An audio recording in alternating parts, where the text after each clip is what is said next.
Hey everyone, welcome back to a new video. Before we get into the stories, I just wanted to say I'm sorry that this video is so short. I'm really trying to do different topics, but sometimes I just don't have enough stories. Nevertheless though, I really hope you guys still enjoy it. And if you have your own story, be sure to send it at southerncannibal.com. All that being said, let's get into the stories. And remember to always stay hungry. I want to start off by saying that there's some gruesome details in this experience. If you're not a fan of that, I would definitely skip this story. This happened in the 2000s in one of the more shady areas of New York City. Now, I really love my city. I was born and raised here, and I am who I am today because of the experiences I've had here. With all that being said, this city isn't safe in my opinion. There's constant robberies, stabbings, shootings, and kidnappings, and much more.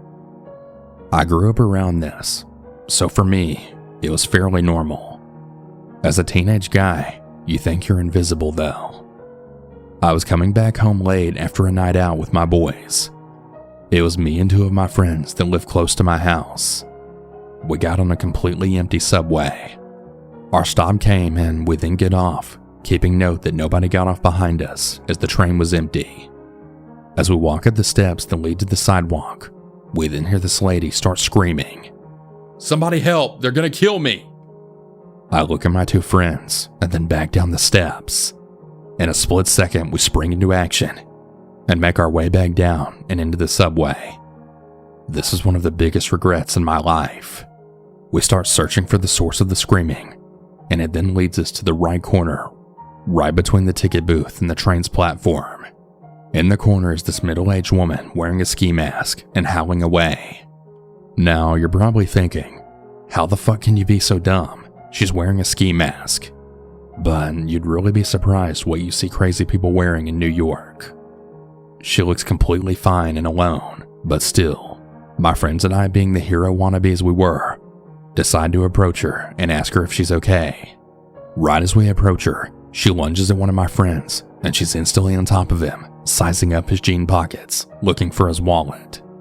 My blood runs cold as I then realize that we just walked into a trap. My second friend and I try and get her off our friend that she was on top of. We didn't even notice the guy that was then approaching us from the corner. I instantly tumble away from the woman as it then punched me really hard right in the back of the head. My other friend springs up and swings back at him, then missing him.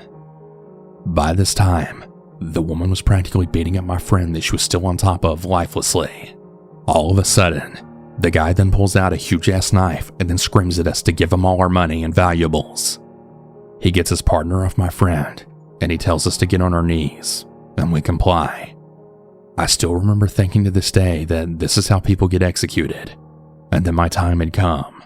I start saying prayers and thinking about my family. My friends and I empty our pockets, and one of my friends even takes off his expensive watch and then begs them to let us go. The guy just laughs as he looks around, knowing that no one was watching him at this time of night. I swear to God, I wanted so bad to just take off that fucking mask and punch him smack in the face like he did me. If it weren't for his knife and psycho partner, I probably would have. Both him and his partner start spatting our heads, and she then starts to whisper something in the guy's ear. He starts laughing and he barks at us to take our pants and shoes off. I felt myself getting angrier by the second. She opens up her loot bag and she tells us to put our shoes inside of it. She then takes the knife out of her partner's hand and kneels down to one of my friends and makes two shallow cuts in his inner thigh, right below his boxers. My anger then turned into outright fear of my life as blood then starts seeping out of his leg, and I then see tears rolling down his eyes. My other friend, who is to the left of me, and on the side near the friend she had just cut, starts begging them to let us go and to please not hurt us. Well, this didn't really sit well in the woman's head, and she then drags him by the hair to the edge of the train platform, and then she says to him, "If you say another word, I'll throw you down and watch you turn into mincemeat." She then proceeds to furiously kick him in the face until blood started trickling down his nose and lips. I knew I was up next, and I prepared my body for a beating. As I see my friends simply laying in defeat, I hear the faint sound of footsteps coming down the stairway. These two morons also heard them, and then grunt in disapproval. They gather their newfound belongings, which was our stuff, and get ready to dip to whatever rat hole they came from. Before they leave, the woman sort of curdles her hand on my jaw, and she makes me look up into her eyes, and then says, "Next time you won't get away, kid. I'll make you bleed in places you never have." And with that, they ran off laughing into the night. The person walking down the platform was yet another homeless crazy, but at least he was a friendly one. We got ourselves up and ran out of there in our boxers and briefs. If it weren't for the fact that we were hurt and scared out of our lives, we would have laughed. We ended up going to the hospital, but we decided not to tell the cops, as again, these things were fairly common in our area. From that day forward, neither my friends nor myself ever rode that subway past 10 p.m. at night. I really hope to never see those two again, especially that crazy woman who really got off on torturing us. So I was around 15 or 16 when this happened, and at the time, my mom and dad and I were on a family trip to New York City. I'm currently 18. It was a really good trip at first. We visited the Statue of Liberty, Madison Square Garden, and Times Square, as well as other places. For the most part, it was a normal vacation, but towards the end of our trip was when everything went to shit. It was our last day there, and we were trying to get back to the airport, so we decided to take an Uber. A couple minutes pass, and a gray Civic then pulls up to the sidewalk we were on. I remember noticing that he had Lyft and Uber stickers on his car in multiple places, almost excessively. It kind of felt like he was trying to prove that he was our Uber. It was just a small thing, but looking back, I really wish that I took more concern about how sus this guy was. Anyways, we were running late, so I'm guessing my dad didn't really pay attention to the license plate, because this guy was definitely not an Uber driver. Now, to describe the man, he was a lanky African-American man wearing clothes akin to rags, and he looked like he was drugged out, but at the time, nothing really seemed off to us. Again, we were running late, and everything that happened was the least of our expectations. The ride was normal until we got to the airport. We all kind of just expected him to get off the highway and then let us off. But he didn't. Instead, however, he had casually continued down the highway past where we wanted to be dropped off. This was when my dad noticed that the man didn't have a meter or his phone set up with the Uber GPS open. We were starting to get worried, and my dad then asked him in a really stern voice, "Excuse me, where's your meter?" The man stayed silent. Flustered, he asked once more, this time yelling, "Hey, where's your meter?" Again, no reply. But at this point, the man had then started dashing down the highway, waving past other cars, and just driving very dangerously. We were all kind of just panicking at this point, and my dad was now screaming at him, "Hey, let us off!" My mother was now crying and praying with her rosary clutched firmly in her fist, and I was in shock. I froze. I couldn't even cry or scream. As much as I so desperately wanted to, I was completely immobilized. This continued for a while, driving down an unfamiliar road to God knows where, with the only car getting faster and faster. I started having those classic end-of-the-road type thoughts, like holy shit, this might be it, and there's nothing I can do about it. But luckily, we were saved. I don't know if we passed by it or if someone in the car we passed had called the cops or something, but we soon heard sirens blaring behind us, and we were now being tailed at very high speeds by multiple police cars. One of the cops had a megaphone or something to amplify their voice, and then screamed for the man to pull over.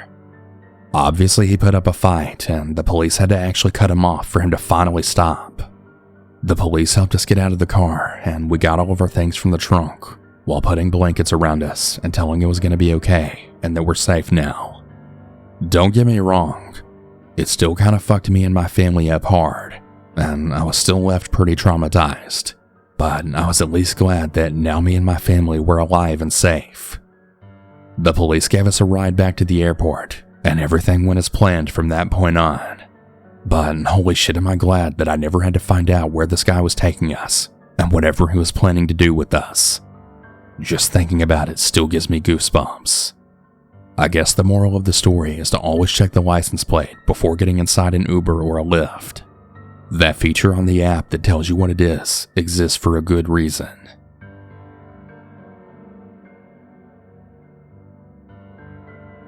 Now, this is a creepy coincidence story that didn't happen to me, but it happened to my dad back in 2001. I'm the middle child, and I was 3 years old, and my two sisters were 2 and 5.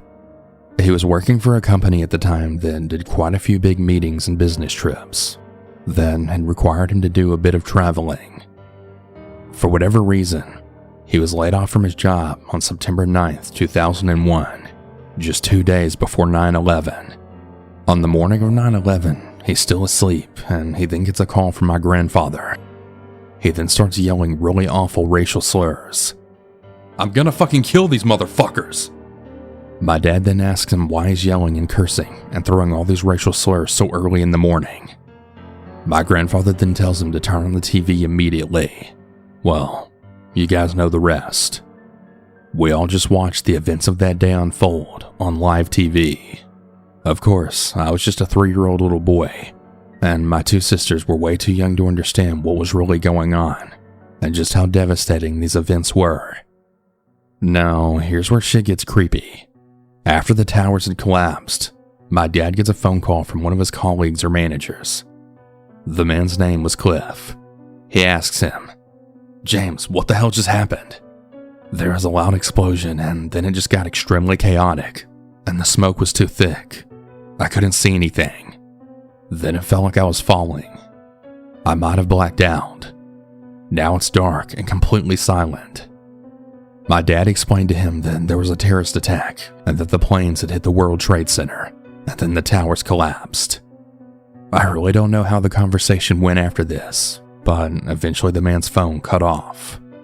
He somehow survived the collapse by being in an air bubble or something like that. I really have no idea how it was physically possible. He had been trapped under all the debris. I honestly have no idea how he was able to get phone service underneath all that debris. Well, his body was never found during cleanup. Now, the main reason I'm sharing this story is because of what my dad told me when I was around 10 years old, learning about 9/11 in the 5th grade. Right before he was laid off, there was a business trip he was supposed to attend. He was to go to Manhattan in New York City from our home in Dallas, Texas. His meeting took place on the 72nd floor on the North Tower. It was supposed to start at exactly 8 a.m. Coincident or not, this is absolutely bone-chilling. It's painfully scary to think that he was only 2 days away from being a victim of this tragic event. I really don't know what my life would be like today or even growing up, knowing that my own father was a 9/11 victim and having to watch all those videos and documentaries of it every year. Our family's so glad that he never had to go on that trip and to attend that meeting.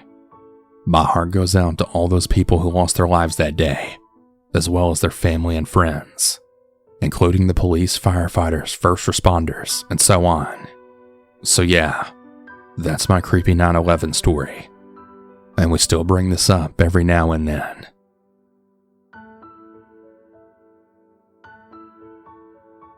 The story may not be the scariest and considered tame by some of the other stories read on this channel, but I really didn't understand just how much worse the situation could have turned out until I was much older. I was almost kidnapped when I was a kid.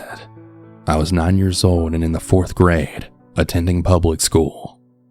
I don't want to say which one, but it's named after a famous baseball player, and he played for the Dodgers and Mets in the Midwood section in Brooklyn, New York. I was waiting for friends on the side of the schoolyard. Since it was morning, cars were pulling over to drop off students. With this happening around 35 years ago, it's really crazy. It's honestly crazy just how much detail I can remember, with the incident happening only around 30 seconds. I can recall the color, make, and model of this car that pulled over. It was a 1987 gold Toyota Camry. I know, you're probably thinking, how can I remember all that? While writing this, I had Googled the car. As soon as an image popped up, there was no doubt. I felt my stomach drop, like I was on the world's fastest roller coaster. The street was a one-way, with a passenger side on my side. This chubby older white guy with a gray beard and wire-rimmed glasses then leans over the passenger front window, which was halfway down. He then starts waving. I pay him no mind, and I think he's waving to someone else. Then he points right at me and starts waving again. Once I acknowledge him, he then motions for me to come over. I don't think anything of it. There were no red flags or alarms going off in my head. Maybe he needed directions or information pertaining to the school. There were a dozen of legit reasons why he was calling me over. Well, I stop about a foot from the passenger side window, and I'd even noticed a toddler that was in the car seat in the back. He keeps motioning over, and he starts patting the passenger seat for me to get in. Not a word. Remaining quiet the whole time. Him remaining quiet the whole time, I think, was the eerie and creepy part. I had no intention of getting in. We learned about stranger danger in school. Even though I was only 9, being in the mid-80s in Brooklyn, I did have street smarts.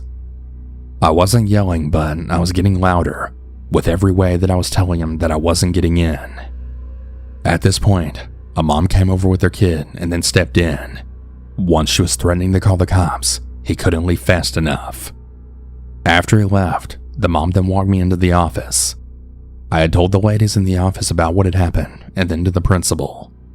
I was then told to have a seat on the bench that was right outside the office. Was I in trouble for some reason? I mean, I just wanted to go to class, and of course, also tell my friends what had happened. My train of thought was totally broken when 2 New York City cops came walking up the stairs. After a few moments of them being in the office, I was called in. First and foremost, I was told that my mom was called. Naturally, she was on her way down to the school. Next, I spoke to the officers. I told them the story, and I answered all their questions.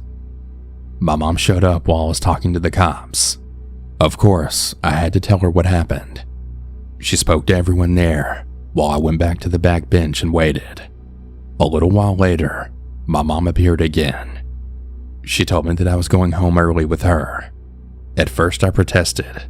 I wanted to stay and tell my friends that I was almost kidnapped. Once Mom promised pizza on the way home, I was ready to leave. Since this was pre-cell phone days, no texts and or emails went out to parents. At the end of the day, all the students had a memo that they had to bring home from the school. Unfortunately, however, he was never caught. After that day, we never heard anything about it again. Fortunately though, he was never seen around that school again.